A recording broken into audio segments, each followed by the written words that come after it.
നമസ്കാരം. Welcome back to Flavours of Life by Anu. നമ്മുടെ Onam series മുന്നോട്ട് പോയിക്കൊണ്ടിരിക്കുകയാണ്. ഞാൻ ഇങ്ങനെ സംസാരിക്കുമ്പോൾ എനിക്ക് വന്ന ഒത്തിരി കമൻറ്റ് ഞാൻ വളരെ ഒഫീഷ്യലായി സംസാരിക്കുന്നു എന്നാണ്. ഞാനിത് എൻ്റെ വീട്ടിലെ റൂമിലിരുന്ന് സംസാരിക്കുന്നതാണ്. ഞാനൊരു ഇൻട്രോ എടുക്കണമല്ലോ എന്ന് വിചാരിച്ചിട്ടാണ് ഞാൻ ഈ ക്യാമറയുടെ മുന്നിൽ വന്നിട്ട് ഇരുന്ന് സംസാരിക്കുന്നത്. ഇന്ന് ഞാൻ ഈ വേഷം ഇട്ടിരിക്കുന്നത് ഇന്നെൻ്റെ ഓഫീസിൽ ഓണാഘോഷമായിരുന്നു. ഇപ്പോൾ എല്ലാ ഓഫീസുകളിലും ഓണാഘോഷം നടക്കുകയാണല്ലോ. അപ്പോൾ ഇന്ന് ഞങ്ങൾക്ക് എല്ലാവർക്കും സെറ്റ് മുണ്ട് ഉടുത്തിട്ട് പോകാനുള്ള അത്തപ്പൂക്കള മത്സരം, അങ്ങനെ ഓണാഘോഷത്തിൻ്റെ ഒരു ദിവസമായതുകൊണ്ടാണ് നിങ്ങളെയും കൂടെ കാണിച്ചിട്ട് ഞാനിത് മാറ്റാമെന്ന് കരുതി രാവിലെ ഉടുത്തതാണ്. ഞാൻ വൈകിട്ടാണ് ഈ വ്ളോഗ് എടുക്കുന്നത്, വീടെത്തിയിട്ടാണ് ചെയ്യുന്നത്. നല്ലൊരു ദിവസമായിരുന്നു ഇന്ന്. ഞാൻ വളരെ ഒഫീഷ്യലായിട്ട് സംസാരിക്കുന്നു എന്ന് എൻ്റെ വ്ളോഗ് കാണുന്നവരൊക്കെ പറയുന്നുണ്ട്. ഞാൻ നിങ്ങൾക്ക് മനസ്സിലാവാൻ വേണ്ടിയിട്ടാണ് കൂടുതൽ നിർത്തി സംസാരിക്കുന്നത് വ്ളോഗിന് വേണ്ടിയിട്ട്. പക്ഷേ സാധാരണ രീതിയിൽ സംസാരിക്കുന്നതാണ് എല്ലാവർക്കും ഇഷ്ടമെന്ന് എനിക്ക് മനസ്സിലായി. ഞാൻ അങ്ങനെ ചെയ്യാനായിട്ട് ശ്രമിക്കാം ഇനി അങ്ങോട്ട്. അപ്പോൾ എൻ്റെ സാരി എല്ലാവർക്കും ഇഷ്ടമായോ? ഇത് ഞാൻ ബാലരാമപുരത്ത് നിന്ന് മേടിച്ചതാണ്. എല്ലാ ഓണത്തിനും ഞാൻ ബാലരാമപുരത്ത് പോയിട്ടാണ് സെറ്റ് സാരിയൊക്കെ മേടിക്കുന്നത്. ഇത് സെറ്റ് മുണ്ടുമാണ് കേട്ടോ. സെറ്റ് മുണ്ട് മേടിക്കുന്നത് ബാലരാമപുരത്ത് ഒരു 5-6 വർഷം കൊണ്ട് ഞാൻ അവിടെ പോയിട്ടാണ് സെറ്റ് മുണ്ട് എടുക്കുന്നത്. വളരെ നല്ല കളക്ഷനാണ്. ഞാൻ അവിടെ പോയതിൻ്റെ വിശേഷങ്ങളെല്ലാം ഒരു വ്ളോഗായിട്ട് ഞാൻ കുറച്ച് വീഡിയോസ് എടുത്തിട്ടുണ്ട്. ഞാൻ ഈ സെറ്റ് മുണ്ടൊക്കെ സെലക്ട് ചെയ്ത് എൻ്റെ വീഡിയോസ് ഉണ്ട്. ഞാനതിനി വരുന്ന ദിവസങ്ങളിൽ ഞാനത് അപ്ലോഡ് ചെയ്യാം. പിന്നെ ഇത് എൻ്റെ കയ്യിലുണ്ടായിരുന്ന ഒരു പഴയ ബ്ലൗസാണ് കേട്ടോ, അമ്മയുടെ ബ്ലൗസാണ്. പിന്നെ വേറെ എൻ്റെ നെക്ലസ് എല്ലാവർക്കും ഇഷ്ടമായോ? പിന്നെ എൻ്റെ വള, ഇതെല്ലാം എൻ്റെ കയ്യിലുണ്ടായിരുന്ന സാധനങ്ങളാണ് കേട്ടോ. ഞാൻ എന്തെങ്കിലും വിശേഷം കല്യാണമൊക്കെ വരുമ്പോൾ മേടിച്ച് വച്ച വളയാണിത്. ഇത് അല്ലാത്ത വളയാണ്. എൻ്റെ ജിംക്ക് എല്ലാവർക്കും ഇഷ്ടമായോ? ഇത് ഗോൾഡ് അല്ല, ഇതൊരു നിങ്ങൾക്ക് കാണാൻ പറ്റുന്നുണ്ടോ, ഓറഞ്ച് കളറിലുള്ള കല്ലുള്ള ജിംക്കിയാണ് കേട്ടോ. പച്ച നിറം. പിന്നെ ഞാൻ ഇന്ന് മുല്ലപ്പൂ വെച്ചിട്ടുണ്ടായിരുന്നു, വാടിയിട്ടുണ്ട് ഇച്ചിരി, രാവിലെ വെച്ചതല്ലേ. ഇങ്ങനെ ഒത്തിരി വിശേഷങ്ങൾ ഞാൻ നിങ്ങളുടെ മുന്നിൽ വന്ന് പറയണമെന്ന് ആഗ്രഹിക്കുന്ന ആളാണ്. പിന്നെ ഞാൻ എഴുതി വെച്ചിട്ടല്ല സംസാരിക്കുന്നത് കേട്ടോ. ഞാനിങ്ങനെ ഇപ്പോൾ അവിയലിനെ കുറിച്ച് പറയുവാണെങ്കിലും ഞാൻ ജസ്റ്റ് ഇങ്ങനെ ഇരുന്നിട്ട് സംസാരിക്കുന്നു എന്നുള്ളതേ ഉള്ളൂ. ഒരിക്കലും ഞാൻ എഴുതി വെച്ചിട്ടില്ല. അപ്പോൾ ഓണം സീരീസിൽ നാം ഇന്ന് കാണാൻ പോകുന്നത് അവിയലാണ്. അവിയൽ ഇഷ്ടപ്പെടാത്തവരായിട്ട് ആരും തന്നെ ഇല്ല അല്ലേ? അപ്പോൾ നമുക്ക് തിരുവനന്തപുരത്തിൻ്റെ സ്റ്റൈലിലുള്ള അവിയൽ എങ്ങനെയാണ് ഉണ്ടാക്കുന്നതെന്ന് കണ്ടിട്ട് വരാം. അടുത്തതായി നാം തയ്യാറാക്കാൻ പോകുന്നത് അവിയലാണ്. ഓണത്തിന് ഒഴിച്ചുകൂടാനാകാത്ത ഏറ്റവും പ്രധാനപ്പെട്ട ഒരു കറിയാണ് അവിയൽ. അപ്പോൾ അവിയൽ ഉണ്ടാക്കാൻ ആവശ്യമായ സാധനങ്ങൾ: ക്യാരറ്റ് നീളത്തിനരിഞ്ഞത്, വെള്ളരിക്ക, അമരയ്ക്ക, മുരിങ്ങയ്ക്ക, പടവലങ്ങ, ചേന, മാങ്ങ. ഇത് വാഴയ്ക്കയും കത്തിരിക്കയും കറ കളഞ്ഞു വെച്ചിരിക്കുന്നതാണ്. കുറച്ചു നേരം വെള്ളത്തിലിട്ട് വയ്ക്കുമ്പോൾ ഇതിൻ്റെ കറ മാറിക്കിട്ടും. എല്ലാ പച്ചക്കറികളും നമ്മൾ ഈ ഒരു നീളത്തിനാണ് അരിയുന്നത്. ഇതെങ്ങനെയാണ് അരിയുന്നതെന്ന് ഞാൻ നിങ്ങൾക്ക് കാണിച്ചു തരാം.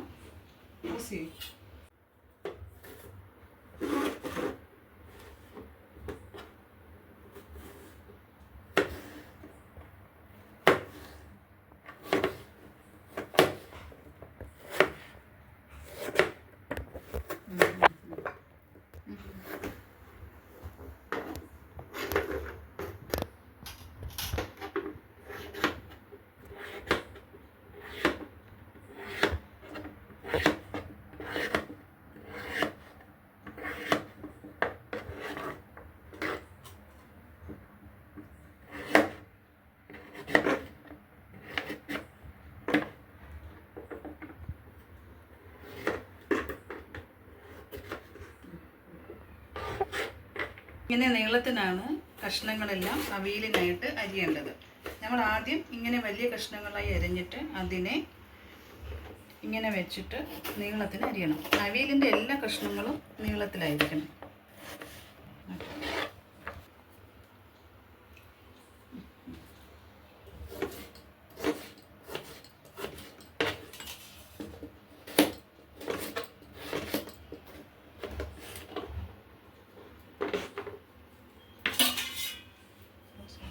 നമ്മൾ തയ്യാറാക്കാൻ പോകുന്നത് അവിയൽ.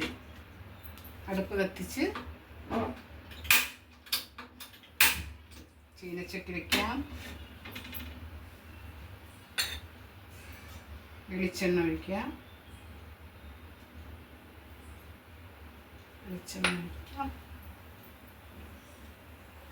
വെളിച്ചെണ്ണ ചൂടാകുമ്പോൾ കറിവേപ്പില ഇടാം.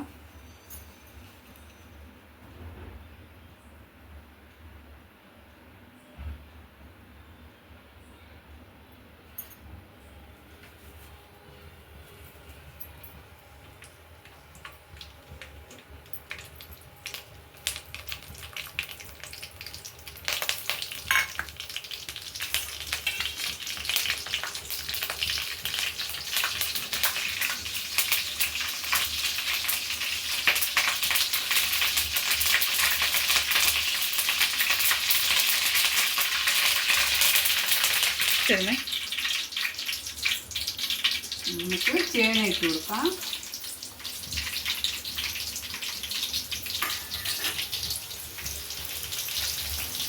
ചേനയ്ക്ക് വേഗം കൂടുതലാണ്. അടിയിൽ ചേന ഇടാം. അത് കഴിഞ്ഞിട്ട് വെള്ളരിക്ക ഇട്ട് കൊടുക്കാം.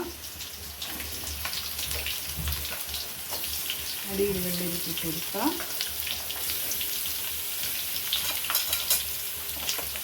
കടവലിങ്ങ,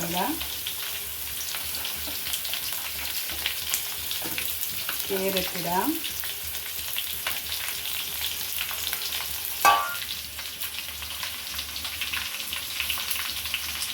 വാഴക്കിടാം. വാഴയ്ക്കും കത്തിരിക്ക അരിഞ്ഞ് വെച്ചതിടാം. ഏത്തക്കായാണ്, നേന്ത്രക്കായാണ് ഉപയോഗിക്കാനുള്ളത്.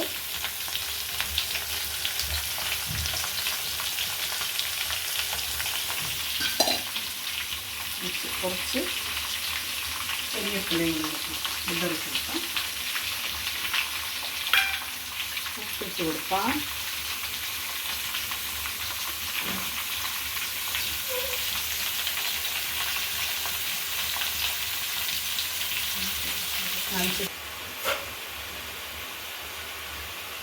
കുറച്ചായാലും വെള്ളം തെളിച്ച് കൊടുക്കാം.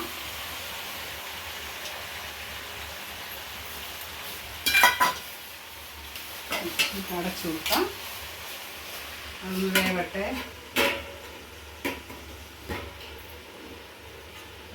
എത്ര സമയം വേവണം അമ്മ? ഇത് 10 മിനിറ്റ് വേവണം. 10 മിനിറ്റ് കഴിഞ്ഞിട്ട് നമുക്ക് തുറന്നു നോക്കാം. 10 മിനിറ്റ് കഴിഞ്ഞിട്ട് കുറച്ച് കഴിഞ്ഞ് ഒരു 5 മിനിറ്റ് കഴിയുമ്പോൾ തിരി ഒന്ന് കാത്തു കൊടുക്കും. പിന്നെ ഒന്ന് തുറന്ന് ഇളക്കി കൊടുക്കും. അപ്പം ഇല്ല കുറച്ച്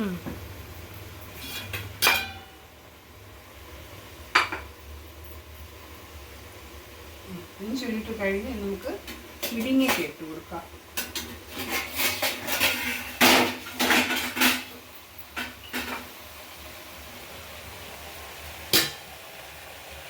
ഇടിങ്ങയ്ക്ക് ഇട്ട് കൊടുക്കാം. അടച്ച് വയ്ക്കാം. തിരിച്ച് സിമ്മിലാക്കി കൊടുക്കാം. കുറച്ച് സിമ്മിലാക്കി കൊടുക്കാം.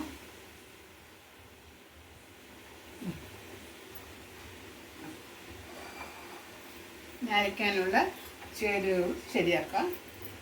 തേങ്ങ ഇടാം. ആദ്യം അരമുറി തേങ്ങയാണല്ലേ? അരമുറി തേങ്ങ എടുക്കാം.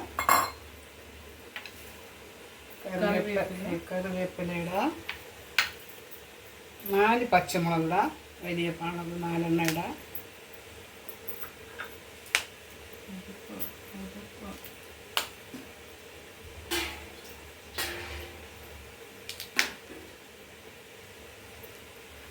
ജീരകം ഇടാം. 1 സ്പൂൺ ജീരകം ഇടാം. ജീരക പൊടിയാണല്ലേ? ഞാൻ ജീരകം പൊടിച്ച് വെച്ചേക്ക്. മഞ്ഞൾപ്പൊടി ഇടാം. മഞ്ഞൾപ്പൊടി ഒരു 1.5 സ്പൂൺ ഇടാം. 1.5 സ്പൂൺ ഇടാം. ചെറിയ സ്പൂണിന് ഉണ്ടായി. കുറച്ച് വെള്ളം ഒഴിച്ച് അരയ്ക്കും.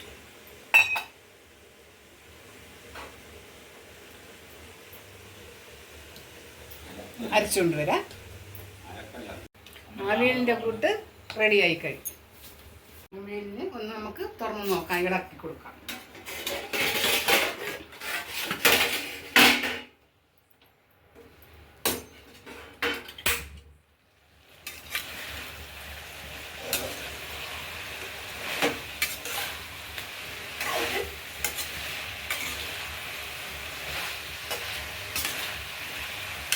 ഏകദേശം വെന്തു.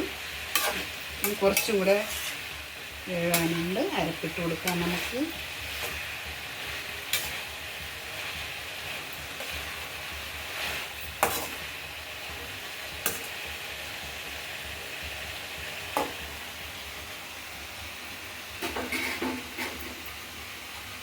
അരപ്പിട്ട് കൊടുക്കാം.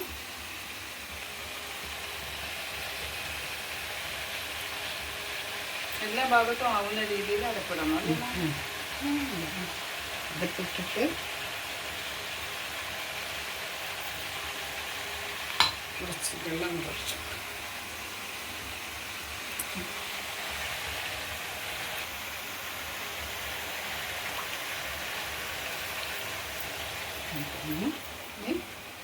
മാങ്ങ ഇട്ട് കൊടുക്കാം. മാങ്ങ മീതേ ഇടാവൂ. മാങ്ങയ്ക്ക് വേവ് കുറവാണ്. മാങ്ങയ്ക്ക് വേവ് കുറവാണ്. അതിങ്ങനെ ഇടണം. നമുക്ക് ഇനി അടച്ചു വയ്ക്കണം. ഇനി ഒരു 5 മിനിറ്റ് നേരം അടച്ചു ചെറു തീയിൽ സിമ്മാക്കിയിട്ട് 5 മിനിറ്റ് വയ്ക്കാം. നമുക്ക് അവിയൽ റെഡിയായി നോക്കാം.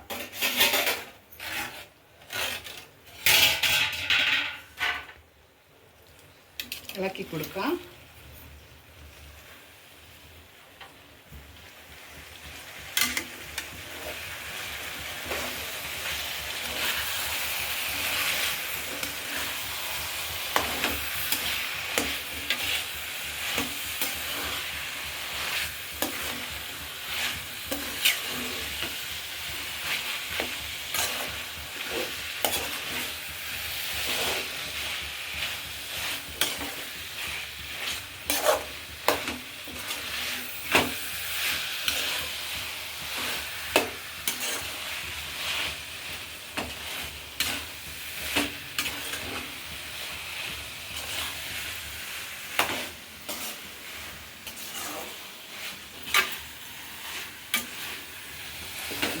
വെന്തു ചേരുവെല്ലാം എൻ്റെ കൂട്ടൊക്കെ ഒന്ന് പിടിച്ചിട്ട്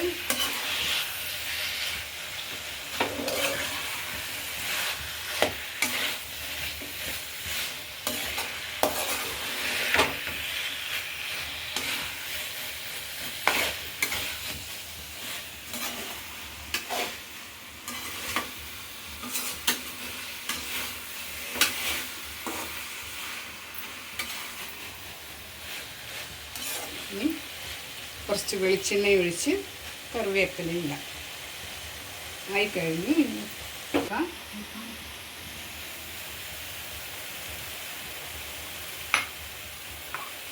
കറിവേപ്പില ഇട്ട്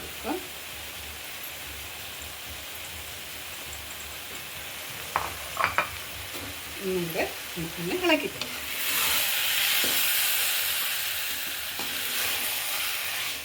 സിമ്മിലാക്കി കൊടുത്തിട്ട് നമുക്ക് അവിയൽ ഇവിടെ ആയിക്കഴിഞ്ഞു. സൂപ്പർ അവിയല.